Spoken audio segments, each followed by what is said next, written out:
নানা ধরনের যে অপতথ্য ছড়ানো হচ্ছে তার আরেকটি প্রমাণ হলো নিউ ইয়র্ক টাইমসে বাংলাদেশে আবার ইসলামী উগ্রবাদের উত্থান ইত্যাদি বলে আপনার যে প্রতিবেদন প্রকাশ হয়েছে আপনারা জানেন।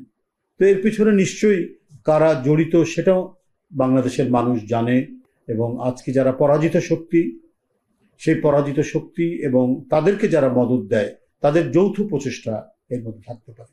আমরা বাংলাদেশে বসবাস করি, বাংলাদেশের কোটি কোটি মানুষ, বাংলাদেশের যারা নাগরিক, তারা তো কেউ জানে না এখানে উগ্রবাদের হয়েছে, উত্থান হয়েছে কোথায়, কোন এলাকায়, কোন মহল্লায়, কোন গ্রামে।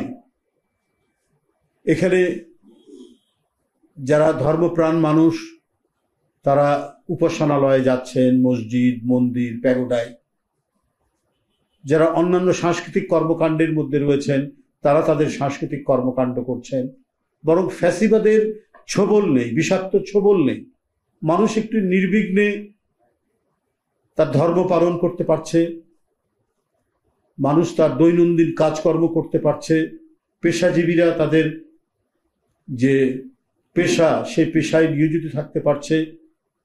এমনকি আমরা রাজনৈতিক দলগুলো যারা আন্দোলন সংগ্রামে গণতন্ত্রকে উদ্ধারের জন্য কাজ করেছি, তারাও মোটামুটিভাবে আমরা বলতে পারি যে এই এখন পর্যন্ত কিছুটা হলেও আমরা কথা বলতে পারছি, যেটা শেখ হাসিনার আমলে সম্ভব ছিল না।